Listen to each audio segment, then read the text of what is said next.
Assalamualaikum warahmatullahi wabarakatuh. Na'udzu billahi minasyaitonir rajim. Bismillahirrahmanirrahim. Alhamdulillahil wahidil ahad alladzi lam yalid wa lam yulad wa lam yakul lahu kufuwan ahad. Allahumma shalli wa sallim wa barik ala sayyidina wa nabiyyina wa habibina wa qurrati a'yunina wa maulana Muhammad wa ala alihi wa ashabihi sadatil ibad. Menyambung kajian kita pada Sabtu bulan lalu dalam kitab Arba'un An-Nawawiyah atau Kitabu Arba'in An-Nawawi. Kita masuk malam ini pada nomor hadis yang ke-11. Al-Hadits Al-Hadi Asyara, hadis yang ke-11. An Abi Muhammad Al-Hasan bin Ali bin Abi Talib sibti Rasulullah sallallahu alaihi wasallam wa raihanatihi radhiyallahu anhuma. Dari Abu Muhammad Hasan bin Ali bin Abi Talib, cucu Rasulullah sallallahu alaihi wasallam, wa raihanatihi, dan kecintaan Rasulullah Muhammad sallallahu alaihi wasallam, radhiyallahu anhuma, yang diridhai oleh Allah akan keduanya, Hasan bin Ali dan Ali bin Abi Talib. Qala, telah berkata dia, Sayyid Hasan, hiftu Rasulullah sallallahu alaihi wasallam, aku menghafal dari Rasulullah sallallahu alaihi wasallam, da'ma yaribuka ila ma la yaribuka. Da'ma yaribuka, tinggalkanlah apa saja yang meragukanmu, ila ma la yaribuka, kepada sesuatu yang tidak meragukanmu. Isbat hadis ini merupakan bagian dari penjabaran saat kita melakukan apa saja yang ada dalam dinul Islam, yang disebut sebagai agama Islam. Islam secara representatif mewakili tiga aspek dasar.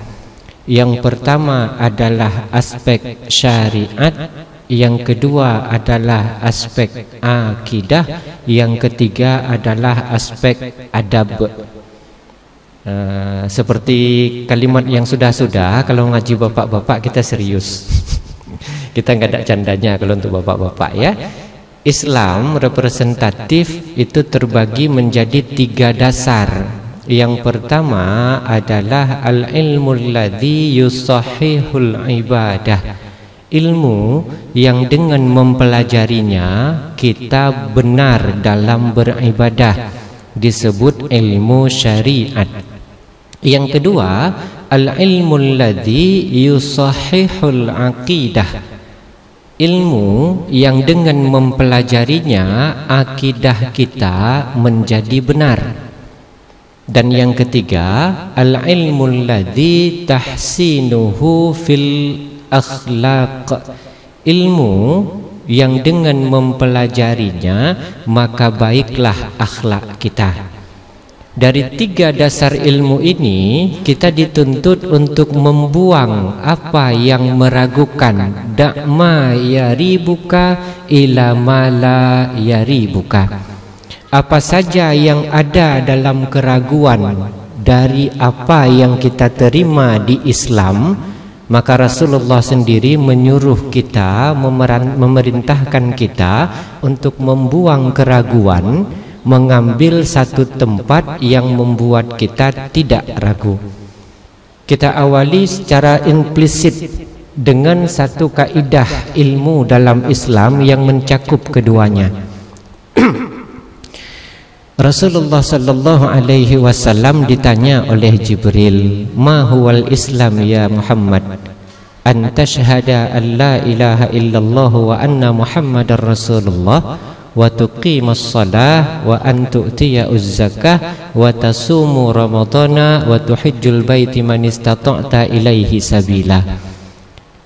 Muhammad, khabarkan kepadaku apa itu Islam. Yang pertama, engkau bersaksi tiada Tuhan selain Allah dan Muhammad itu benar utusan Allah. Wa tuqimas shalah, dan engkau mendirikan salat. Wa an tu'tiya'uz zakah, dan bahwa engkau menunaikan zakat. Wa tasumu ramadhana au fi ahadisil akhar wa tasumu fi syahri siyami ramadhana, dan engkau berpuasa pada bulan Ramadan. Wa tuhijjul baiti man istata'ta ilaihi sabila, dan engkau melakukan ibadah haji saat engkau mampu menunaikan ibadah haji. Masyhur kita semua tahu bahwa ini adalah kalimat yang disebut rukun Di Kampung Baru rukun Islam ada berapa? Kadang beda sama di kampung Ustadz, kan nggak masalah nanya juga. Masih 5 kan? Sama berarti. Dari kelima rukun Islam tersebut, cakupan pertama adalah ilmu tauhid. Da'ma yaribuka ila ma la ya'ribuka ila ma la yaribuka. Dalam tauhid kita terkadang ragu loh. Mana keraguan kita? Sedang duduk di depan teras, lihat rumah tetangga gedong tinggi bertingkat, lihat mobil tetangga mengkilat, kemudian lihat ke rumah kita, kok gini rumahku ya Allah. Terakhir di hati kita bilang apa? Ya Allah, kenapalah engkau lebih sayang ke dia ketimbang ke aku? Kok kayaknya anakku 5 ya Allah, anak dia cuma 2. Harusnya kan yang kaya aku harus banyak anak, banyak biaya. Tapi kenapa dia cuma 2 anaknya segitu kayanya? Timbul protes kita kepada Allah, seolah-olah kita lebih layak mendapatkan itu. Protes itu kepada Allah adalah bukti keraguan kita bahwa apa yang Allah beri seolah-olah itu tidak baik untuk kita. Dalam analogi kehidupan sehari-hari, kalau sedang terpikir begitu, langsung istighfar. Astaghfirullahaladzim, la ilaha illallah, Muhammadur Rasulullah. Perbaharui Islam dan iman kita. Kadang-kadang terpikir lagi, benar apa enggak Allah ini ada ya? Apa betul apa tidak Allah itu Tuhan ya? Kita semua pernah mengalami fase itu. Saat kita mengalami fase itu, ada kebimbangan, ada keraguan dalam hati. Dan saat kebimbangan dan keraguan dalam hati itu datang mempengaruhi tentang iman, cepat-cepat istighfar, cepat-cepat perbarui iman. Astaghfirullahaladzim, la ilaha illallah, Muhammadur Rasulullah. Anna Nabi sallallahu alaihi wasallam qal, sesungguhnya Rasulullah sallallahu alaihi wasallam bersabda, perbaharuilah iman kalian di setiap hari, karena kalian tidak tahu kapan iman kalian itu hilang dalam hati. Dituliskan dalam kitab Hilyatul Awliya wa Tabaqatul Ashfiya Abu Nu'aim Al-Asfahani, babul iman.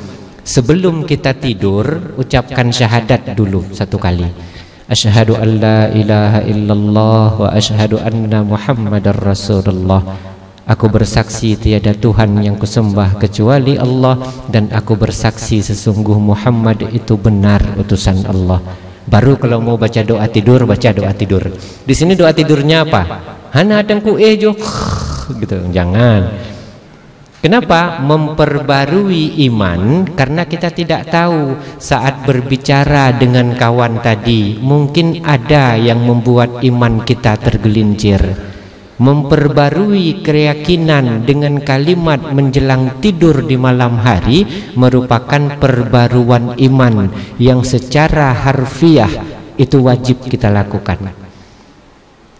Karena sering kita terduduk nengok kawan hidupnya senang, kok enggak aku ya yang senang, kok dia. Padahal Allah berkata bagaimana? Asa an takrahu syai'an fahuwa khairul lakum wa asa an tuhibbu syai'an wa huwa syarrul lakum. Apa yang Allah berikan kadang kita tak suka, padahal itu yang terbaik dari Allah untuk kita. Saat secara tanpa sadar kita membandingkan, kok bukan aku ya, berarti kita meragukan yang Allah berikan adalah yang terbaik untuk kita. Di sini saat diberikan hidup susah, aku kok susah ya Allah. Dia nggak pernah sholat malah nggak susah-susah. Pernah nggak terpikir? Jujur loh, nampak dari mukanya muka-muka begitu semua ini. Kita semua terpikir, aku sholat nggak tinggal, kajian nggak pernah tinggal, aku pula yang susah. Dia yang nggak pernah kajian, ya Allah, kok kenapalah sholat pun dimenasah kadang-kadang nampaknya. Itu pun bukan dimenasah di lapangan Idul Fitri, Idul Adha. Selebihnya dia nggak pernah sholat, tapi kok dia nggak pernah susah. Kita meragukan satu kalam yang Allah sebutkan, asa an takrahu syai'an wa huwa khairul lakum. Bisa jadi yang kalian tak suka, padahal ada kebaikan dari apa yang kalian tidak sukai. Itu merupakan pembaruan yang harus kita tanamkan dalam jiwa. Setiap membatin, mengeluh dari apa yang ada di kehidupan kita, berarti setan masuk ingin mengganggu iman dan akidah kita. Jadi tiap kali terpikir gitu langsung istighfar. Kenapa? Ada keraguan. Saat kita berpikir Allah ini di mana ya? Baru tadi Pak Alek bilang, benarkah ainallah? Kan begitu kalimatnya. Emang Allah itu betul nggak bertempat? Kalau nggak bertempat Allah, lalu di mana Allah? Saat kita mulai bertanya dengan kalimat demikian, kalau orangnya mengerti masalah tauhid, aman. Tapi kalau orangnya goblok, katanya Allah di langit. Lalu kita mikirkan, kayaknya bener ini. Karena waktu kita berdoa, ngangkat tangannya ke langit. Ada waktu berdoa ngangkat tangannya bukan ke langit? Enggak. Lalu apakah itu benar bukti Allah di langit? Kalimat paling mudahnya satu. Kalau kita berkata Allah di langit, siapa lebih dahulu ada, Allah atau langit? Kita meyakini Allah lebih awal adanya ketimbanglah langit. Lalu sebelum ada langit Allah di mana? Itu kan? Sehingga Sayyidina Ali pernah berkata dengan kalimat yang sangat simpel sebenarnya, alladzi ayyanal aina la yuqalu annahu aina. Dia yang ada sebelum waktu dan tempat itu ada, maka tak pantas kalian tanya dia di mana. Kita bilang dia di kursi, lah sebelum ada kursi itu di mana beliau? Kita bilang dia di langit, kalau sebelum ada langit di mana beliau? Lalu dikonotasikan, ini menghilangkan keraguan, dikonotasikan bukti Allah di langit saat Rasulullah Isra dan Mi'raj mengambil perintah salat. Waktu Mi'raj Rasulullah ke mana? Ke langit. Itu yang cerita mana? Quran kan? Sekarang Ustaz tanya, bukti Nabi Allah Musa menerima wahyu, dia di Bukit Tursi. Apa Allah di Bukit Tursinah? Saat kita berkata Nabi Allah Muhammad mengambil perintah di langit, Nabi Musa mengambil perintah di Bukit Tursi. Faham? Nabi Allah Yunus berbicara dengan Allah dalam perut ikan. Lah Allah dalam perut ikan. Kenapa yang dikonfrontasikan cuma satu, maunya kan tiga-tiga? Karena Nabi bukan cuma Rasulullah. Benar? Bayangkan itu, saat Nabi Allah Musa sedang jalan-jalan, beliau menerima wahyu dalam bentuk apa? Turun seberkas api, berdiri tegak di depan beliau. Ana rabbuk ya Musa, aku Tuhanmu wahai Musa. Apakah Allah itu api? Tapi Musa menerima wahyu dari kobaran api yang menyala-nyala. Al-Quran yang cerita, baca kitabnya. Kitabnya apa? Mafatihul Ghaib Ar-Razi, atau disebut tafsir Mafatihul Ghaib atau tafsir Al-Kabir min Al-Quranil Azim Asy-Syaikh Al-Imam Fakhruddin Ar-Razi. Kalau kita mengambil konotasi bahwa Rasulullah menerima wahyu, mengambil perintah salat itu ke langit, apakah yang jadi Rasul dari Allah cuma Rasulullah Muhammad? Tidak. Mulai dari Adam Idris, Nuh, Hud, Saleh, sampai yang ke-25 masing-masing menerima wahyu dan tidak satupun selain Rasulullah yang diberangkatkan ke langit. Artinya apa? Saat kita fahami kesemua dari literasi Al-Quran tentang di mana Allah, ternyata benar kata Sayyidina Ali, alladzi ayyanal aina la yuqalu annahu aina. Dia yang ada, Allah yang ada sebelum waktu dan tempat itu ada, maka tak layak kita ditanyakan Allah itu di mana. Saat berkata Allah di langit, bagaimana dia bisa di langit kalau seandainya langit belum ada? Lah kalau belum ada langit, Allah di mana? Kita katakan Allah di bumi. Lalu kalau sebelum ada bumi, Allah di mana? Jadi kalimat paling standarnya, ini tolong sediakan air minum yang dehidrasi, kasih minum ya. Nanti nggak paham bahaya lo pulang ke rumah kata Ustadz. Apa katanya? Pokoknya kata Ustadz itu bahaya tuh. Nanti subscribe aja channelnya T Entertainment sama Pak Muhammad Nur. Itu ada mereka, beliau ini guru-guru kita juga.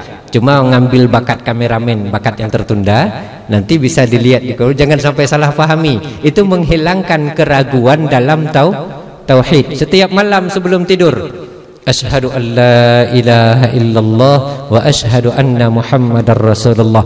Baca sendiri, artikan sendiri. Jangan bapak sedang tidur di kupingnya asyhadu an la, aku belum mati woi, kan bahaya nanti. Ibu ke tapi intat nanti. Nah, itu ya, baca sendiri, terjemahkan sendiri dalam hati. Sampai disikut si bapak nanti, aku masih hidup kok. Nah, kan bahaya itu ya. Ingat, untuk sendiri memperbarui iman kata Rasulullah. Yang kedua, secara syariat saat kita melakukan sholat, ada nggak keraguan kita? Ada. Para guru-guru kita itu kan mengetengahkan di semua kitab fikih. Saat kita terlupa apakah 3 rakaat atau sudah 4 rakaat sholat isya, yang disuruh ambil yang mana? Yang 3. Kenapa? Kalau meyakini yang lebih kecil, otomatis kita menambah menjadi 4, kan begitu. Dan kalau sudah ditambah, potensi dia tidak sempurna menjadi 4 rakaat ada tidak? Tidak, karena kita mengambil hitungan terkecil. Begitu juga sedang kita sholat, Allahu Akbar, Bismillahirrahmanirrahim, Alhamdulillah, imutu bak perut imutu benan.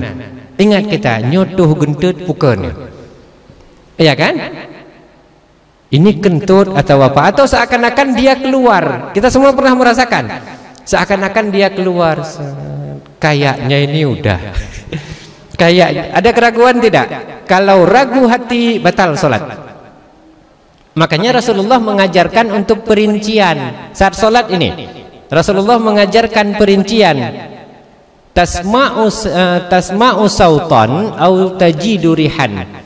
Apabila kalian mendengar, terdengar suara dia keluar, ya kan ada model panjang itu keluarnya kan. Kalau nggak ada dengar suara keluar, maka tidak. Au tajidu rihan, nggak dengar suaranya, tetapi baunya subhanallah. Karena di mana-mana kentut yang silent itu lebih menyiksa loh.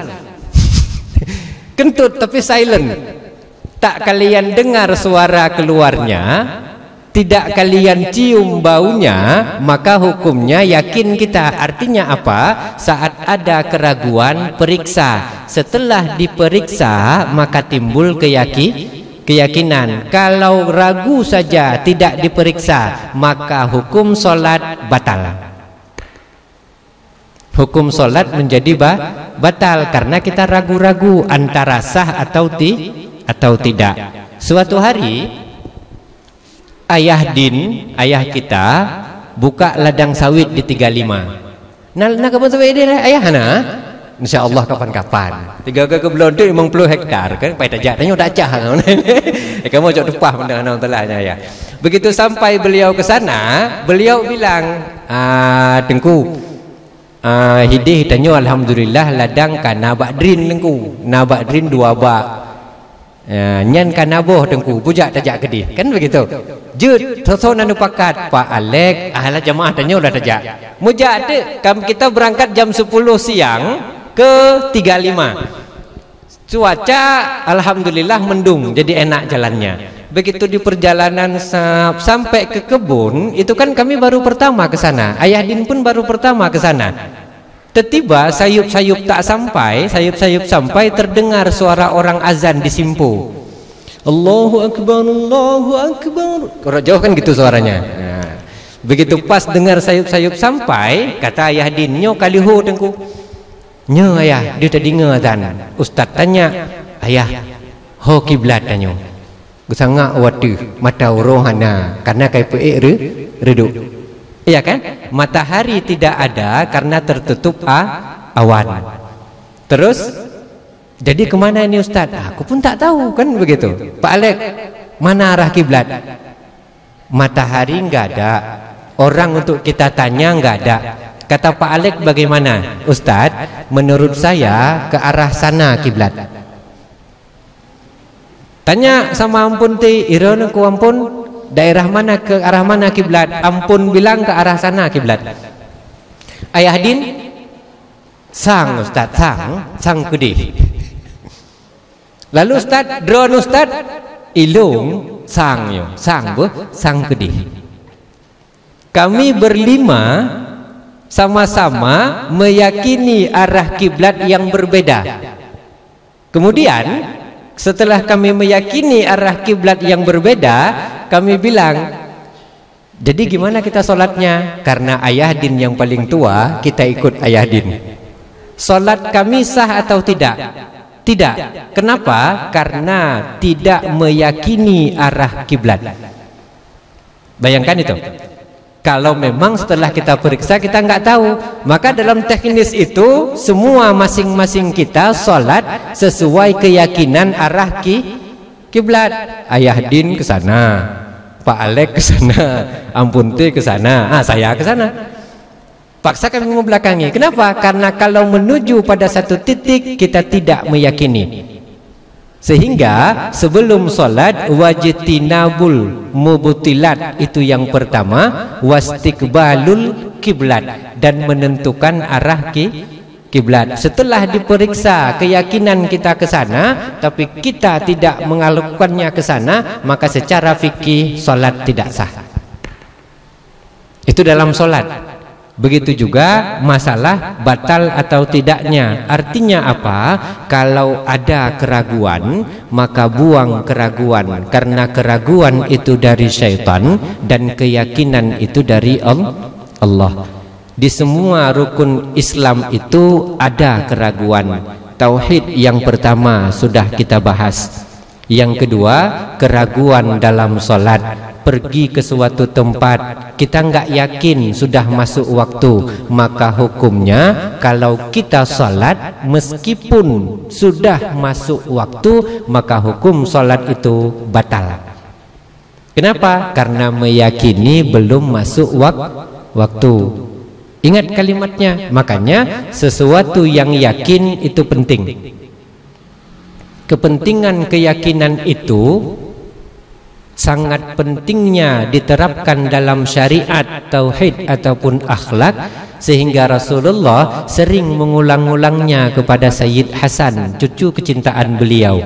Sehingga dalam meriwayatkan hadis, Sayyid Hasan berkata bagaimana? Hafiztu, aku menghafal min Rasulillah, dari kakekku Rasulullah. Karena terlalu sering Rasulullah mengingatkan, sampai Sayyid Hasan cucu beliau hafal. Makanya penting kita membuang keraguan atas syariat, atas tauhid. Dan kita baru menjelaskan antara tauhid dan syariat dalam sholat.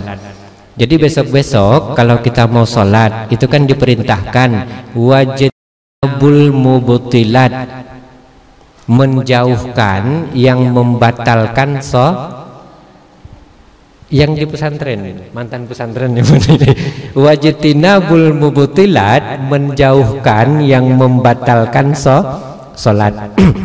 Kemudian tiba-tiba ada seorang perempuan Begitu pas habis azan, dia langsung masuk ke menasa, pakai kain sarung, pakai mukena. Begitu dia pakai mukena, dia berdiri di saf paling depan. Dia solat, Allahu Akbar, orang belakang dia juga solat mengikuti imam. Udah, begitu pas habis ruku, kemudian i'tidal, kemudian sujud. Begitu dia sujud, duduk antara dua sujud. Begitu duduk antara dua sujud, kan sujud yang kedua. Saat dia sujud yang kedua, mukena dia kan terjuntai ke belakang. Kawan yang di belakang, ini bahasa di sini apa? Do, talak, dahi, jidat. Nya mampu ke tebu. Do bin talak bin dahi bin jidat. Ada? Mukena kawan kita bagian belakang ada di lapisan sujud kepala kawan kita yang di depan. Begitu imam berkata Allahu Akbar, berdiri tegak. Kawan itu cepat bangunnya, Allah, batu setengah kap jumna ule ke. Terbuka setengah rambutnya. Pernah kejadian? Salat batal tidak? Makanya disuruh periksa. Arti suruh periksa wajtinabul mubtilat, pakai ciput. Di sini ciput namanya, dulu salt namanya. Di sini apa namanya? Yang model karet tuh. Iya kan? Tujuannya untuk apa? Kalau terjadi kejadian demikian, sikhan itu. Iulengan ki mandun sama masjidnan. Jadi kemurung. Itu namanya memeriksa apa yang bisa berpotensi membatalkan. Makanya kalimatnya wajtinabul mubtilat. Begitu juga saat kita pakai kain. Begitu kita sujud, kadang-kadang ternampak telapak kaki kita. Perempuan, batal tidak sholat? Batal. Lalu agar dia tidak batal, sebelum sholat dipanjangi. Kalau kainnya terlalu pendek, pakai kaos kaki. Benar kan? Betul. Dan pastikan kaos kakinya udah bercuci. Betikuh mati. Pastikan. Kenapa? Itu disebut wajtinabul mubtilat, menjauhkan. Kita kadang-kadang tidak ada yang ngomong, Ustadz, kalau Ustadz kita sholat, kita kan nggak tahu Ustadz, kaki kita kelihatan di belakang, batal nggak sholat Ustadz? Perempuan yang nanya, Ustadz bilang batal. Kenapa? Karena sebelum sholat fikih mengatakan wajtinabul mubtilat. Bek menang tapi Ustadz hana dah depu, mangka hana masalah kan menang tu dalam syariat. Saat kita mampu mengantisipasi, kenapa tidak diantisipasi? 317 kali Allah berkata dalam Al-Quran, afala ta'qilun, afala tatafakkarun. Kenapa tak berfikir? Bid hanauta. Betul kan? Disuruh berfikir. Makanya tinggal sembahyang, tiba-tiba tehah, kalimatnya satu, kami nggak tahu Ustaz. Kan orang belakang kami yang tahu. Otomatis sholat kami tak batal, tetap batal. Kenapa? Karena tidak menjaga apa saja yang membatalkan sholat. Itulah definisi wajtinabul mubtilat. Baik PJO yang pu batu sembayang, pu PJO nyan, PJO cica. Iya, tapi enggak sesederhana itu. Ya kita laki-laki begitu juga. Bahkan kalau sampai kita mengaji sampai ke kitab Nihayatul Matlab fi Dirayatil Mazhab Abu Muhammad Al-Haramain, itu dijelaskan seorang laki-laki kalau dia sujud, maaf, ditengok dari bawah nampak pangkal pahanya, itu batal salat. Tapi itu sampai ke tingkat kitab Nihayatul Matlab fi Dirayatil Mazhab. Perempuan kalau dia pakai mukena, dia kan tangannya begini. Kalau ada orang rebahan di bawahnya, ditengoknya, nampak kulitnya, maka hukum batal salat. Makanya di tempat abu kita Budi Muslimat disuruh ikat dengan tangan. Betul kan yang di Budi Muslimat? Tetap dilipat kan? Nyona orang kalangnya, oh hana du, pakai hana busut. Nah bayangkan itu. Tapi kita tidak. Kita tidak. Padahal dalam mazhab Syafi'i, siluet badan wanita yang terbentuk dalam solat dianggap aurat. Tapi demi mencegah batalnya tetap, karena mereka solat sama-sama perempuan. Nah itu loh sebabnya kenapa mereka disuruh gapit. Ada jinguk le orang rakyup hana. So kayak jinguk ustaz menyona yang boleh pegang. Dan kita laki-laki begitu juga pakai kain sarung. Di era ustaz dulu bahasa Acehnya giyu pakai liwu tong ase. Nyo ya kan? Masa-masa awalnya. Yang model raya tongnya macam kada pegapu yang nada irama kenara. Tujuannya untuk apa? Agar saat kita sujud kalau ada yang melihat dari belakang, lutut kita bagian atas itu tidak kelihatan. Kalau kelihatan maka dia batal solat. Tapi itu sampai kitabnya Nihayatul Matlab fi Dirayatil Mazhab. Kalau belum sampai kitab itu ya standar aja nggak masalah. Yang penting tertutup dari luar. Jadi jangan nyalahkan juga orang yang dari luar tertutup, dari dalam tidak. Makanya kalau tingkat guru-guru kita, abu-abu kita di Daya, beliau pakai celana yang model daleman itu kan ada. Celana apa namanya? Bukan short ya, bukan short. Lagi pak-pak nek tanyo yang kagejak wajib kenal lewu cerut tabohan. Lewu cerut ke orang Aceh, ke orang Indonesia celana serut gitu. Itu ya, tujuan untuk apa? Agar tidak terbuka aurat saat sujud. Itu disebut wajitinabul mubtilat.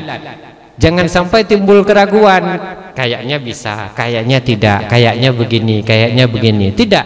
Begitu juga saat kita mau sholat, perempuan yang lebih banyak ini, saat dia pakai mukena, batasan wajah kan sampai dagu bagian depan. Nekalan laju ubay timoh jenggot lung. Kadang jenggotnya juga contoh sih, hinan memang hayu. Pas timbuh jenggot. Udah, perempuan kan ditutupinya sehingga ada naumpung lu saboh hinan. Bak mukena adanya kan? Ada. Tujuannya apa? Celupkan ke situ. Tapi tekniknya saat ini maaf, mungkin pernah kejadian saat kita duduk tahiyat awal atau duduk antara dua sujud, saat kita mau bangun dia tertekan dengan lutut, dia turun ke bawah. Terbuka tidak? Orang tua kita dulu diambilnya ijalingku bahasa jamun. Diambil orang sekarang kalau bahasa kitanya kain sapu tangan panjang diikatkannya.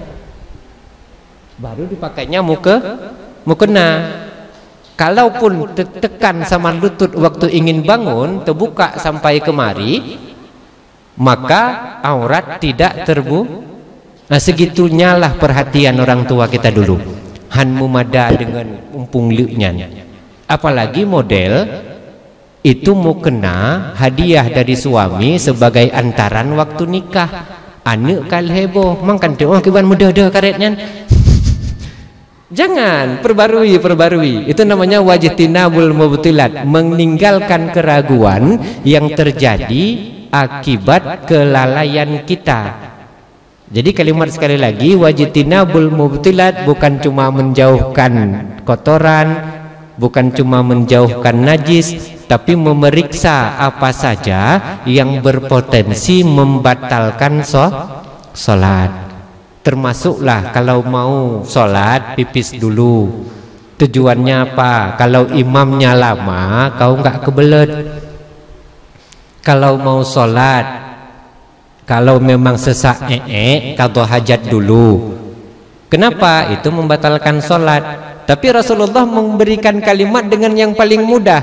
Apabila azan dikumandangkan dan makanan dihidangkan, makanlah kalian dulu. Setelah itu baru kalian sholat. Lebih ekstrim mana? Makan sama sesak pipis. Ekstrim sesak pipis, tapi Rasulullah mengambil ambang batas paling rendah loh. Makanan kamu hidang, azan mekumandang, disuruh makan dulu. Itu tekniknya waktu puasa. Nah, ya kan, tapi kalau Bilal azan dulu ya, kalau waktu puasa, karena ada tetangga kita di kampung sini yang nunggu azan Bilal baru buka puasa. Nyobilu kabeh tabuh pingan butro baru azan. Oh, baru buka ke orang rumah. Tetap azan dulu atau berikan kode. Nah, karena pernah kejadian jangan sampai makanan terhidang, kita sholat sempat fokus ingat ke makanan, itu kan bahaya. Karena pernah Ustaz praktekkan, kami kan para ustadz sering diundang buka puasa bersama, habis itu kami ceramah. Ada, begitu pas buka puasa bersama disediakan air putih, teh, susu, es doger, cendol, segala macam jenis. Ustadz pilih sendiri katanya. Awak akan Ustadz, terpaksalah pula pakai gayanya Ustadz, ambil kurma 3 biji, padahal pengen banget cendol dulu. Paksa pakai gaya Ustadz kan, ambil kurma 3 biji, ambil air putih 1 gelas. Nengok kawan, Ustadz kita makan, udah saya nanti aja. Itu kan? Orang itu di ruang sebelah, Ustadz makan dulu kita, nggak, udah nanti aja nggak apa-apa. Sholatlah Ustadz, pimpin sholat. Begitu habis sholat mau masuk ke dalam, begitu nengok, astagfirullah, acar timun sama acar nenas tinggal. Bayangkan itu. Terakhir mati, mak kurang ngajar kawan ini. Ustadznya cuma ditinggal acar timun doang. Gara-gara apa? Siapa yang salah? Ya salah kita. Rasulullah berkata makan dulu. Makanya sejak saat itu kalau ada yang ngajak, Ustadz udah buka puasa, udah kita makan dulu, ayo cepet, langsung terus. Timbang dapat acar timun doang. Apa yang kan itu? Segitulah cara Rasulullah untuk menjauhkan yang membatalkan. Tapi kalau umpamanya kita secara pribadi mau minum dulu 2 teguk, habis itu untuk sekedar batalkan sholat, nggak masalah. Tapi Rasulullah membolehkan. Begitu pas habis azan mau sholat langsung, afdol, tak masalah. Tapi kalau umpamanya mau makan dulu, itu pun tidak salah. Jangan dihujat, kui mum petiga pejubu, kayak gitu bayang tadi, nggak boleh. Karena Rasulullah yang berkata, apabila hidangan dihidangkan, azan dikumandangkan, maka makanlah oleh kalian. Dipercepat makannya, behilam perang becut. Nah, itu kalimat paling mudah saat kita menghindari keraguan dalam sholat. Dakma yaribuka ila ma la yaribuka. Meninggalkan semua yang ragu menuju ke sebuah situasi hati yang tidak meragukan. Itu yang kedua, rukun Islam bernama sholat. Yang ketiga, rukun Islam itu apa? Di sini. Kadang nanti beda tempat Ustadz. Rukun Islam yang ketiga apa? Zakat ya. Ini kali ke-7 Ustadz tanya, rukun Islam yang keberapa di sini? Kalau sempat salah itu bahaya loh. Kali ke-7 ini Ustadz tanya. Tapi alhamdulillah jawabannya udah benar. Rukun Islam yang ketiga adalah zakat. Saat ada keraguan ingin menunaikan syariat dalam zakat, penting kita ketahui zakat itu hukumnya wajib atau tidak? Wajib. Saat kita ada keraguan untuk mengeluarkannya, disuruh ambil yang ragu atau disuruh ambil yang yakin? Dakma yaribuka ila ma la yaribuka. Ustadz, saya udah buka usaha Ustadz, kira-kira Ustadz adalah 15 tahun udah. Terus dari pertama dulu Ustadz, saya belum bayar zakat Ustadz sampai detik ini. Hebat itu.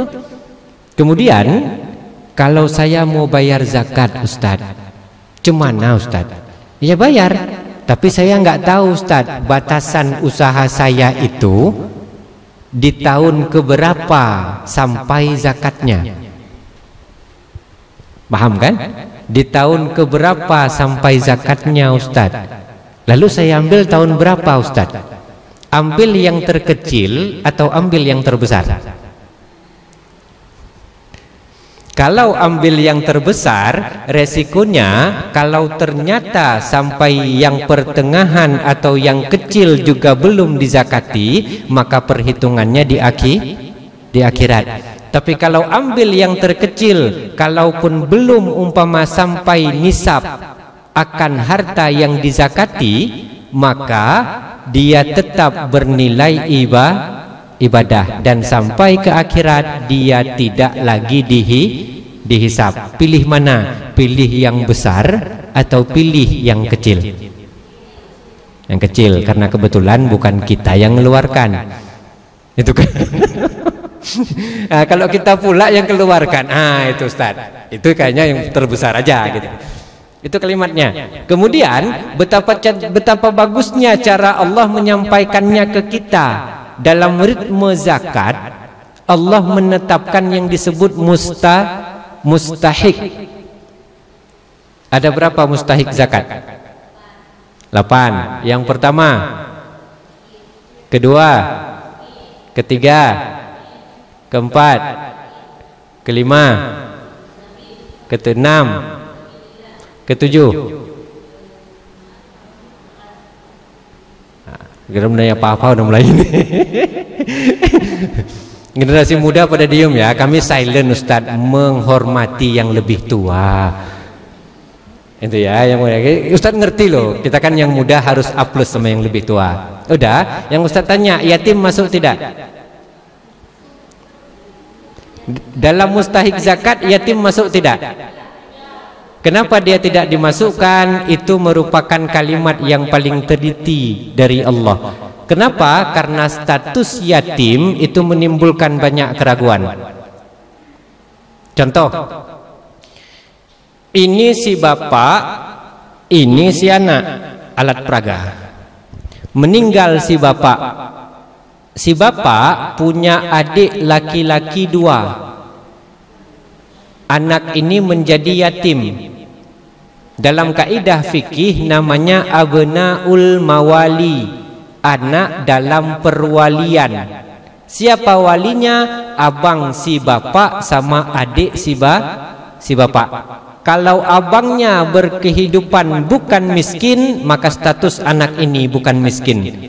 Kalau si adik kehidupannya bukan miskin, maka status yatim ini bukan miskin. Karena status yatim harus merujuk kepada status yang jadi walinya. Kalau walinya enggak miskin, maka dia tidak miskin. Makanya karena dia menimbulkan keraguan, sehingga yatim tidak masuk dalam mustahik zakat. Lalu kalau kita berikan zakat kepada yatim, secara hukum batal ini untuk menghilangkan keraguan. Makanya yatim dia tak masuk. Nanti imbasnya saat kita baca, kita menjelaskan masalah puasa lagi nanti. Di semua hukum yatim yang disuruh apa? Ara'aital ladzi yukadzibu biddin fadzalikal ladzi yad'ul yatim. Yang disuruh beri makan, menyantuni. Ada disuruh belikan zakat. Kenapa? Karena yatim menimbulkan keraguan. Kalau tidak kita periksa. Betapa banyak anak yatim kita nggak tahu walinya siapa. Kalau walinya tak miskin, kita berikan ke dia, kita bilang zakat, batal zakat. Karena dia adalah abnaul mawali, anak yang terwalikan oleh wali. Sama statusnya seorang ibu sama ayah. Ustadz konotasikan waktu kita pengajian ibu-ibu. Ibu sama ayah ini punya anak 3 orang, 3 di luar kota. Rumah ibu sama bapak ini bukan lagi reot. Kayak Ustadz bilang kemarin, lewat kita bercin, asim, terbang rumahnya. Segitulah sudah hancurnya rumah itu. Tetapi lalu kita berkata, Ustadz, untuk miwa itu kita zakat, Ustadz, bisa enggak? Miwa itu punya anak tidak? Punya. Laki-laki atau perempuan? Laki-laki ada, perempuan ada, di luar kota. Bagaimana kehidupan anaknya? Anaknya orang berada, Ustadz, maka tak sah berikan zakat ke dia. Karena hak orang tua ditanggung oleh anak. Bayangkan itu. Makanya hati-hati. Karena dia merupakan sesuatu yang wajib, syarat dan ketentuan mengikat. Enggak boleh sembarangan. Zakat jangan masukkan ke yang yatim. Kenapa? Karena dia abnaul mawali. Itu satu. Makanya ada yang bertanya sama Ustadz, waktu Ustadz dulu dosen di Medan, Ustadz, saya kok kayaknya iskal itu janggal. Kenapa di semua mustahik yang ada dalam Quran tentang masalah zakat atau yang lainnya, yatim nggak masuk? Padahal kan yatim ini banyak, Ustadz. Saya menjadi janggal, kenapa? Toh itu banyak dan kebanyakan kehidupan mereka melarat, Ustadz, setelah meninggal orang tuanya. Tapi kenapa dia tidak masuk dalam mustahik zakat? Lalu Ustaz jelaskan sebab dia tak masuk karena tanggung jawab ke dia itu dihitung oleh wali.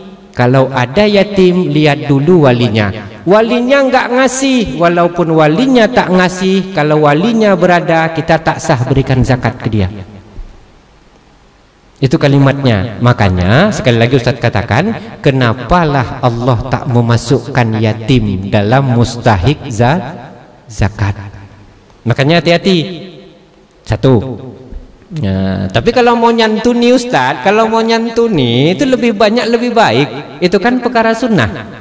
Kalau yang wajib, syarat dan ketentuan mengikat berlaku. Kenapa? Karena wajib dan haram itu cuma milik Allah. Menambahi yang wajib, menambahi yang haram. Nama kitabnya Sulam Taufik. Nama kitabnya Sulam Taufik, udah puluhan kali Ustaz jelaskan di sini. Ujibu ma lam yajib fahuwa riddah, yahrumu ma lam tahrum fahuwa riddah. Mewajibkan apa yang tidak Allah wajibkan, hukumnya murtad karena menyaingi saingan syariat Allah. Mengharamkan apa yang tidak Allah haramkan, hukumnya murtad karena menyaingi syariat Allah. Kalau sunnah enggak masalah. Karena sunnah itu berarti kebiasaan. Kalau kebiasaan yang baik mendapatkan pahala, kebiasaan yang tidak baik mendapatkan dosa. Kalau umpamanya lah pula Ustadz mau berikan santunan kepada orang yang kaya raya karena ayahnya baru meninggal, sah tidak? Sah, karena itu sunnah. Walaupun dia kaya raya. Umpamanya kita main-main ke Jakarta, kita jumpa sama Abu Rizal Bakri, dia miskin atau kaya? Kita kasihkan uang waktu dia pesta untuk anaknya yang dinikahkannya sama Nia Ramadhani, kasih amplop 100.000. Kira-kira itu haram tidak? Kenapa? Karena orang kaya pun boleh disedekahi.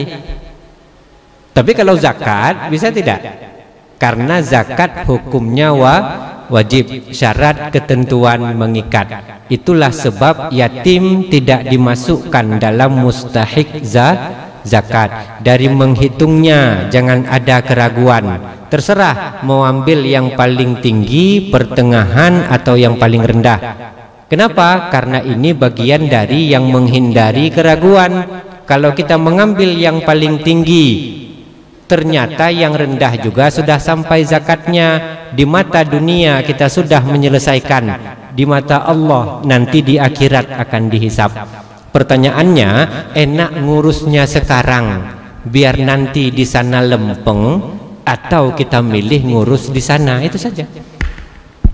Yang jelas kewajiban kita sebagai orang yang paham syariat sama-sama saling mengingatkan. Itu satu, namanya bab zakat. Rukun iman, rukun Islam yang keempat. Di sini masih sama kan rukunnya yang keempat? Apa rukunnya? Puasa di bulan Ramadan. Dalam satu kitab namanya Sahih Al-Bukhari, ada Imam Muhammad bin Bardisbah Al-Bukhari, beliau membuat satu kalimat, satu bab puasa di hari keraguan. Apalagi tempat kita ini, saudara kita Muhammadiyah umpamanya puasa tanggal 28. Lah kita yang Nahdlatul Ulama madhab Syafi'iyah puasa 29. Udah, kita yang nggak punya ilmu ini ikut yang 28 atau ikut yang 29. Kan begitu. Bab keraguan dalam Ramadan pun itu disabdakan oleh Rasulullah. Tetap mengikuti mana yang lebih yakin. Nah, kemudian malam. Begitu malam kata Rasulullah, setiap satu puasa Ramadan wajib diniatkan di malam. Begitu kita bangun, kita makan, berabruh, habis makan selesai. Begitu pas tidur sebentar, tahu-tahu azan subuh. Kemudian kita ragu sudah berniat atau belum. Itu sholat sah, puasa sah atau tidak? Kalau kita yang mengutamakan niat. Dalam kitab Al-Basit wal Wasit wal Wajiz Syekh Al-Imam Abu Hamid bin Muhammad Al-Ghazali, induk pertama dari madhab Asy-Syafi'i yang membidangi usul fiqh, Al-Basit wal Wasit wal Wajiz, Imam Ghazali, beliau berkata dengan kalimat mudah, puasa wajib diqadha tapi puasa jangan dibuka. Itu bayangan. Kalau nggak sah ngapain nggak buka? Kan ini udah waktu kesempatannya. Puasa wajib diganti di bulan yang lain dan hari yang lain, tapi puasa itu tidak boleh dibuka.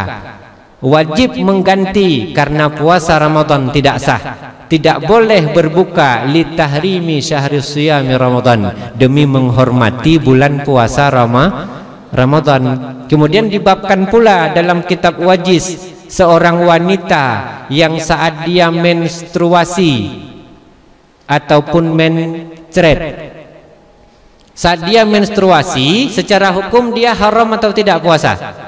Haram puasa. Tapi saat di bulan Ramadan dia menstruasi, dia tetap tidak boleh makan minum dengan bebas. Niat apa? Menghormati puasa. Jangan niat puasa, menghormati bulan Ramadan. Siapapun yang menghormatinya dengan cara demikian, maka dalam hisab yang dituliskan dalam kitab Ar-Ruh, beliau berkata, wanita tersebut walau tidak berpuasa, dia tetap mendapat pahala puasa. Jadi minimal kalau mau minum, jangan depan orang, masuk kamar minum. Nah, jangan sengaja buka kulkas, ada bapak duduk di ruang tamu, hai ayah, mereuh lah, ya, kan bahaya itu. Ada buka kulkas, kemeri mereuh lah, kan, poh kapo 12 lewat 20, udah begahaman uro jatimang kan, nah dia ya, meliko gonya yang kebuka aja kerang, itu bahaya itu. Kita mengambil tempat untuk menggantikan setan menggoda manusia, jangan, tetap menjaga. Dengan demikian, walaupun tidak berpuasa, tetap dihitung mendapat pahala puasa Ramadan. Makanya nggak susah perempuan ngambil pahala. Nah, jadi dalam hitungan cara berpuasa. Kemudian yang sedang hangat-hangatnya kita bahas pada pengajian ibu-ibu, Ustadz, kami dulu kan Ustadz, waktu kami lajang Ustadz, kami kan sekarang baru hijrah. Kan itu namanya jahiliyah, betul kan? Saat kita itu jahiliyah syariat ya, bukan tauhid, jahiliyah syariat. Waktu gadis kami Ustadz, kami jarang lah Ustadz kadang-kadang mengqadha puasa. Kami puasa Ramadan Ustadz, tapi waktu halangan ya pengaruh lajang lah Ustadz ya, nggak ada yang marahin. Kalau sekarang Ustadz kalau nggak puasa gehapit kurang jendela Ustadz lihat ya. Umpamanya, karena kita nggak ada yang mengontrol waktu kita lajang, terakhir puasa-puasa, tapi waktu maaf terkena datang menstruasi, kita tetap tidak berpuasa. Kemudian berselang Ustadz, nggak kami qadha Ustadz. Setelah nggak kami qadha, masuk puasa berikutnya tahun depan, menstruasi lagi Ustadz. Keluar kami menstruasi umpamanya 4 hari Ustadz, nggak kami qadha sampai jumpa puasa lagi. Kemudian sampai ke puasa itu kan halangan lagi Ustadz. Kemudian setelah halangan lagi Ustadz, kami nggak qadha juga yang halangan itu di tahun yang sama, sampailah kami nikah Ustadz. Lalu cuman cara ngitungnya itu Ustadz, kan begitu. Ada dalam masalah puasa itu paling sedikit ada 4 kitab yang masyhur yang biasa dipelajari di pesantren. Yang pertama I'anatul Talibin Sayyid Abi Bakar Syata. Yang kedua Kanzur Raghibin Al-Mahalli Syekh Al-Imam Jalaluddin Abdurrahman Al-Mahalli.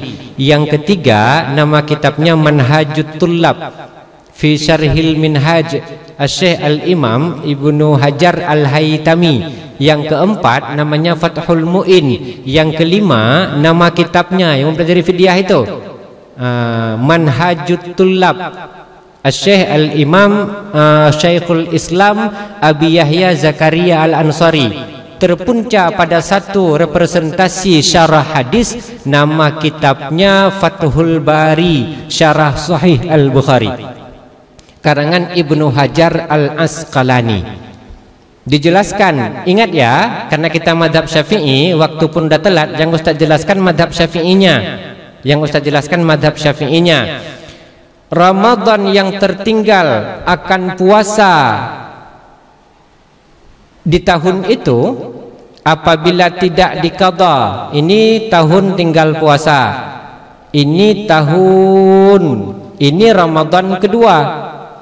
Saat puasa di sini tertinggal karena menstruasi ataupun dengan sebab lainnya, saat tenggat spasi antara 2 tahun ini, maka di sini tempat mengqadha.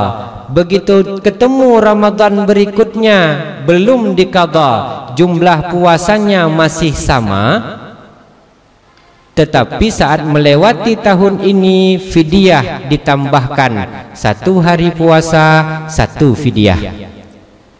Ada di sini berarti kena fidyah sekali. Maju dia ke depan. Begitu maju dia ke depan, ternyata tidak juga diqadha yang ini. Fidyahnya juga tidak dibayar.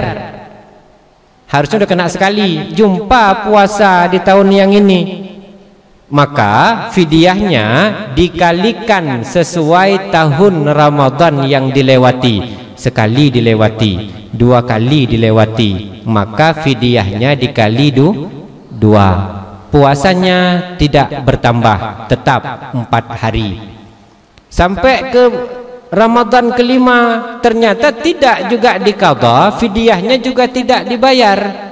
Berapa kali terlewati? 5 kali, berarti dikali 5. Lalu kalau tahun 2005 sampai 2023, itu berapa tahun? Belum diqadha sekalipun. Dikali berapa? Itu kealpaan di masa lalu.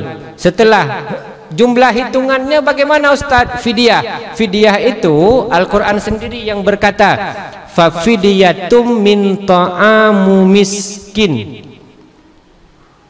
Maka tunaikanlah fidyah dengan memberi makan orang miskin. Isbat miskin aulawinya merujuk juga kepada fakir. Berarti boleh fidyah dengan memberi makan fakir dan miskin. Selain dari itu enggak boleh. Yatim miskin, lihat walinya. Ingat tadi ya, sama kayak mustahik zakat.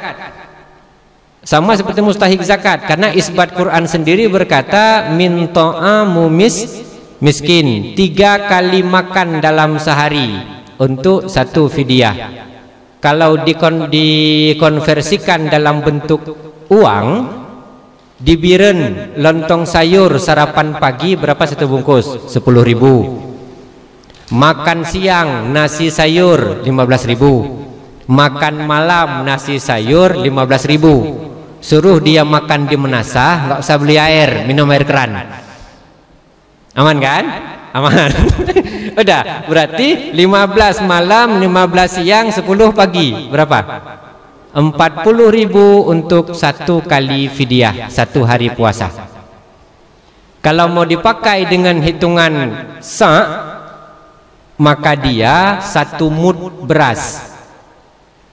1 mud kan tabuh mau, tabuh peluk tu untuk kemahdian.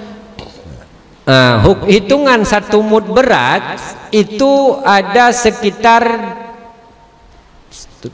4 pendapat. Masing-masing kitab memiliki 4 pendapat. Bahkan guru-guru kita pun mau cari kemanapun tetap ada 4 pendapat. Pendapat pertama 6,5 gram. Pendapat kedua 7,5. Pendapat ketiga 8,5. Pendapat keempat 1,5 kilo. Nah, kita ambil yang mana? Ustaz, yang paling ubur Ustaz, kan bahaya juga. Kita ambil yang pertengahan, tidak terlalu tinggi, tidak terlalu rendah. 7,5 on, 750 gram. Itu untuk 1 hari fidyah puasa, 1 tahun tertinggal. Kalau 20 tahun, 7,5 on kali 20. Kemudian itu makanan pokoknya. Kalau kita makan di rumah, kita pakai lauk pauk tidak? maka hukum lauk pauk wajib diganti dengan uang. Jadi 5.000 dia beli telur dadar 1, 5.000 siang dadar 1, 5.000 malam dadar 1. Doakan dia enggak bisulan. Kebanyakan makan telur dadar ya kan? Tapi boleh telur aja sebagai lauk pauknya, berarti 750 gram beras plus lauk pauk 15.000 rupiah untuk satu fidyah satu kali terlewati. Lalu berapa kali tahun terlewati itu dikali sendiri, sendiri. Udah. Kemudian Ustadz dalam kitab Fathul Mu'in, Ustadz, guru-guru kita yang tertera dalam kalam-kalam yang disampaikan dalam kitab Fathul Mu'in, kalau mau lebih terang benderang itu yang kita baca jangan cuma Fathul Mu'in. Kalimat paling mudahnya begini, Asy-Syaikh Al-Imam Ibnu Hajar Al-Asqalani, nama kitab hadis syarahnya Fathul Bari Syarah Sahih Al-Bukhari. Beliau punya murid, nama murid beliau Abi Yahya Zakaria Al-Ansari. Nama kitabnya Manhajut Tullab fi syarhil Minhajut Talibin An-Nawawi. Kemudian saat beliau mengarang kitab Manhajut Tullab, ternyata masyarakat tidak faham kalimat itu. Beliau syarah kitab Manhajut Tullab menjadi kitab Fathul Wahhab Abi Yahya Zakaria Al-Ansari. Abi Yahya waktu mencarang kitab itu terpampang jelas, hukum orang yang sangat susah hidupnya tidak sanggup membayar fidyah. Ini kalimatnya, di sini celahnya. Maka fidyah itu kalimatnya orang yang sangat susah. Ternyata kehidupan awalnya secara syariat dia jahiliyah, tidak mengqadha puasa yang otomatis fidyah berlipat ganda. Orang yang susah hidupnya maka dicarikan cara untuk pelunasan fidyah, tapi cara yang benar-benar dengan kesadaran sendiri tanpa paksaan. Contoh, Ustadz umpamanya orang yang miskin, ternyata banyak pula tinggal puasanya. Tahun berapa? Ustadz lahir 1982, berarti sekarang 41 tahun. Udah, karena banyak puasa menikah di usia 33 tahun. Ini versi jujurnya ini ya, versi jujurnya ya. Biasanya kan 29 gitu kan. Versi jujurnya. Begitu Ustadz nikah di usia 33 tahun, sebelum nikah umpamanya banyak puasa bolong. Kan berkali-kali sampai tahun 2023 baru Ustadz kata. Terakhir karena Ustadz orangnya na'udzubillah minta-minta jangan, tidak berkecukupan, Pak Alek tahu yang Ustadz punya cuma 100 kg beras. Ustadz kasihkan Pak Alek, ini Pak Alek beras fidyahku untuk Pak Alek. Karena Pak Alek pun kebetulan orang yang sama juga, sama kayak Ustadz, sama-sama kami setingkat level ekonominya umpamanya. Pak Alek tahu, Ustadz berapa jumlah fidyah Ustadz? Wah banyak. Kalau aku bilang nanti malu aku, berapa? 1 ton. Umpama ini 1 ton ya, udah gitu Ustadz. Ini kan fidyah Ustadz kasihkan ke aku ya. Ini aku kembalikan fidyah ini untuk Ustadz. Kemudian 100 kilo Ustadz kasih dengan kesadaran sendiri tanpa paksaan, tanpa muafakat. Pak Alek mengembalikannya ke Ustadz. Pengembalian itu Ustadz jadikan fidyah lagi, Ustadz kasih ke Pak Alek. Udah, dengan kesadaran tanpa kong kali kong. Artinya apa? Tanpa ada kesepakatan untuk liu kujuk ke pulang kena untuk berjalan kekah. Lanjut. Yang beliau sendiri tahu dikembalikan lagi ke kita. 10 kali kembalikan, selesai. Sifatnya 1 fidyah. Itu diceritakan dalam kitab apa? Fathul Wahhab Abi Yahya Zakaria Al-Ansari, dengan penegasan bagi orang yang sangat susah hidupnya. Itu isbatnya pada hadis Rasulullah. Saat Rasulullah duduk-duduk dengan para sahabat, datang seorang sahabat, ya Rasulullah, kejadian ya Rasulullah. Hah? Kejadian apa? Tadi malam ya Rasulullah. Bukan tadi malam, tadi siang ya Rasulullah. Apa itu? aku kejadian sama istriku, bersetubuh kami berdua. Astagfirullah, kata Rasulullah. Ini kan bulan Ramadan. Iya ya Rasulullah. Itulah pula ya Rasulullah. Apa kata Rasulullah? Bagaimana cara aku membayarnya ya Rasulullah? Puasa 60 hari berturut-turut, kafarah puasa. Dia nyeletuk, ya Rasulullah, baru 2 hari puasa kejadian, engkau menyuruhku 60 hari. Kan lebih bahaya. Yang 2 hari kejadian disuruh 60, kan lebih parah lagi. Senyum Rasulullah, kalau begitu bebaskan budak. Aku tak punya budak ya Rasulullah, beri makan fakir miskin. Aku pun miskin juga nih ya Rasulullah. Terakhir lewat orang jual kurma. Berapa kurma ini? 1 keranjang ini dibayarkan sama Rasulullah, ini bagikan kepada fakir miskin, kata Rasulullah kepada si orang tadi. Kemudian apa kata laki-laki itu? Ya Rasulullah, di lembah Arabiah ini tidak ada yang lebih miskin dari aku. Tersenyum Rasulullah, tertawa sampai nampak gigi gerahamnya. Ya sudah, bawalah, bagikan kepada anak dan istrimu. Hadis itu yang disyarah oleh Syekh Al-Imam Ibnu Hajar Al-Asqalani dan disyarah juga oleh murid beliau dalam kitab Fathul Wahhab, Abi Yahya Zakaria Al-Ansari. Sehingga hukum melakukan itu bagi orang yang sangat susah hidupnya. Yang jadi masalah sekarang, orang beradab pun main tolak-tolak.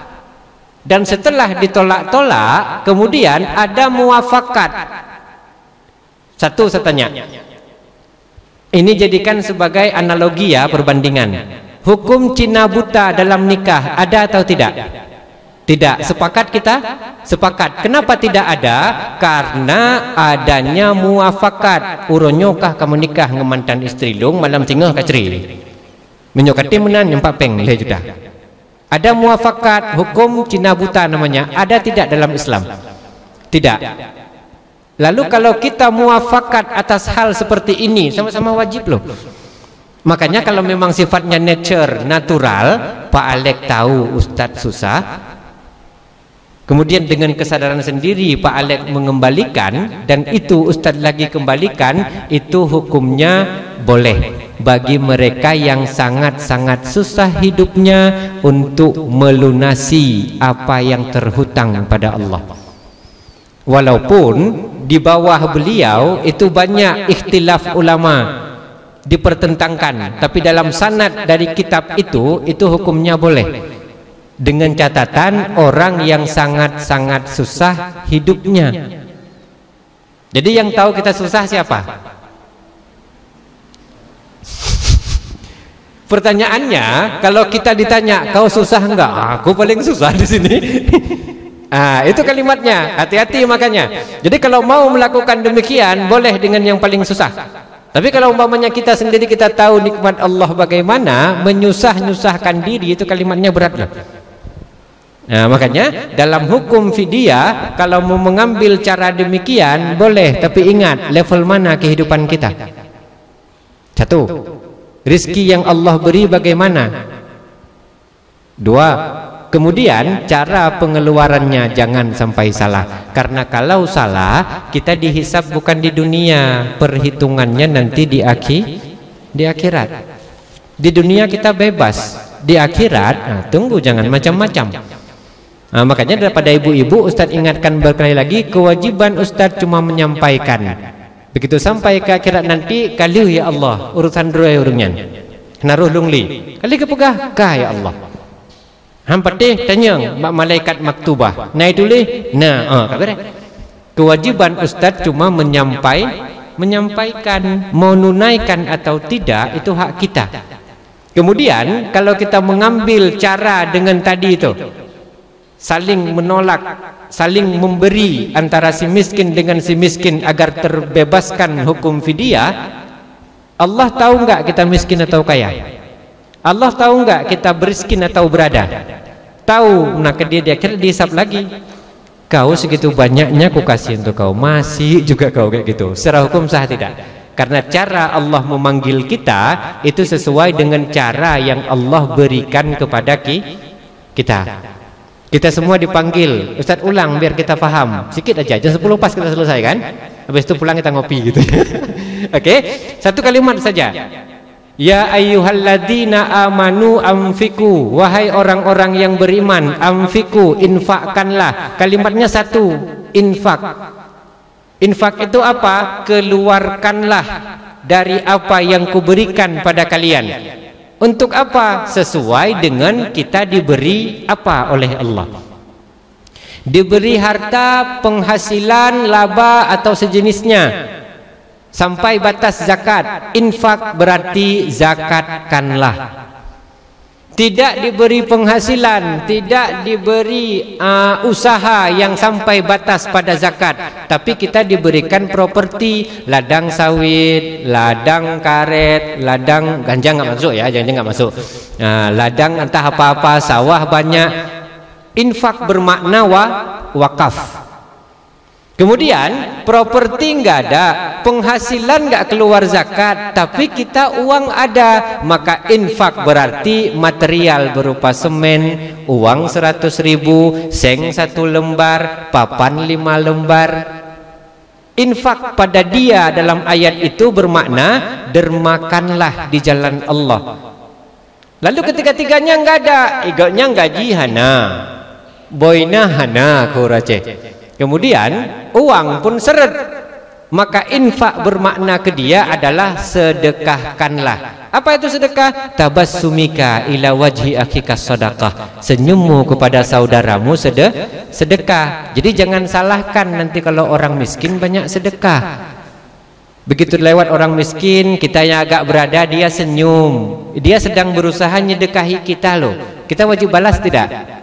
Keluarkan sedikit, balas. Karena kita nggak boleh balas senyum. Dia senyum, sedekah dia. Kita berada, balas dengan apa? Itu yang salah kita. Kita nggak balas dengan yang demikian. Kita balas senyum juga. Maaf ini ya. Kalau potongan-potongan ibu-ibu, sedekah dengan senyum atau sedekah dengan uang? Milih senyum kayaknya Ustaz. Ingat, Allah memanggil kita dalam Al-Quran satu kata, tapi sesuai apa yang Allah berikan ke kita. Kita semua diberi Allah, tapi Allah beri kita tidak sama. Ayah Din diberikan dengan cara Allah berikan ke Ustaz beda. Ustaz diberikan oleh Allah, Pak Alek juga diberikan oleh Allah. Yang Allah berikan ke Pak Alek sama ke Pak Ustaz sama atau beda? Beda. Ibu-ibu diberikan, satu ibu dengan ibu yang lainnya semua dari Allah, tapi Allah memberikannya pasti tidak sama. Dan karena Allah memberikan tidak sama, Al-Quran manggil satu, tapi maknanya banyak. Qul law kanal bahru midadan likalimati lanafidal bahru qabla an tanfada kalimatu rabbi walau ji'na bimislihi madada. Satu kata saja memiliki begitu banyak makna dalam Al-Quran, sehingga dengan apa kita diberi, dengan itu kita terpanggil. Sekali lagi, hindari keraguan masalah tauhid. Kesimpulan, kalau kita terbayang sesuatu yang menyangkut dengan Allah, langsung istighfar, langsung syahadat. Kemudian sebelum tidur malam, budayakan syahadat ulang sebelum tidur malam. Nah, kemudian yang kedua, menghindari keraguan dalam salat, wajtinabul mubtilat, menjauhkan yang membatalkan salat. Bukan cuma najis yang ada di dekat kita, tapi memeriksa pada diri kita sendiri bagian mana dari tubuh kita yang berpotensi membatalkan salat, entah dengan terbukanya aurat, baik disengaja atau tidak. Itu diingat. Kemudian masalah zakat, saat kita menjauhkan yang menimbulkan keraguan dalam zakat, hitung yang terkecil demi terselamatkan kita di akhirat. Kemudian menghindari memberikan zakat kepada selain mustahik yang bisa menimbulkan keraguan, salah satunya yatim. Karena kita nggak tahu wali dari si yatim itu miskin, fakir, atau orang sederhana. Sedikit di atas miskin, maka tidak sah memberikan zakat kepadanya. Makanya mustahik zakat tidak termasuk si yatim. Kemudian masalah puasa, kesimpulannya menghilangkan keraguan. Ingat baik-baik di kehidupan kita di masa lalu berapa tahun, awal balik berapa yang belum dikadha. Cari hitungan terkecil. Saat Allah mengingatkan kita di usia sekarang, umpamanya Ustaz diingatkan di usia sekarang 41 tahun. Saat diingatkan usia sekarang, itu tandanya apa? Tandanya Allah sayang ke kita. Sebelum kita mati kita diingatkan. Tujuannya apa? Selesaikan sebelum engkau kusidang di akhirat. Karena saat engkau mati, engkau tak bisa lagi menyelesaikannya. Nah, jadi selesaikan, hitung jumlahnya, tetap pengeluarannya sesuaikan dengan apa yang diberikan Allah kepada kita. Kalau kita tidak dalam golongan miskin, maka jangan mengambil jalan dan caranya orang miskin. Dah tahu tadi. Kemudian mengeluarkan fidyahnya, isbat Quran, min ta'amu miskin, memberi makan orang miskin dan orang fakir. Isbat qiyas aulawi, mengambil yang lebih parah dari miskin, namanya fakir. Jadi dua itu, fakir dan miskin. Setelah Allah titipkan ke hati kita pengingat tentang masa lalu kita yang kelam, ridho masa lalu kita, Allah mengingatkan sekarang, itu artinya Allah berikan kita hidayah. Tentang kita mau atau tidak mengambil hidayah itu urusan kita. Yang jelas Allah sudah berikan sinyal. Saat kita diberi hidayah, kita mau melaksanakannya, itu hak kita. Kita tidak mau melaksanakannya, itu juga hak kita. Nah, jadi kalau masalah haji, dia memang wajib, tapi wajibnya tidak pada keseluruhan. Kita tidak membahas itu karena waktu kita pun terlalu singkat. Kita buka 10 menit untuk tanya jawab, karena memang makanan akan segera dihidangkan.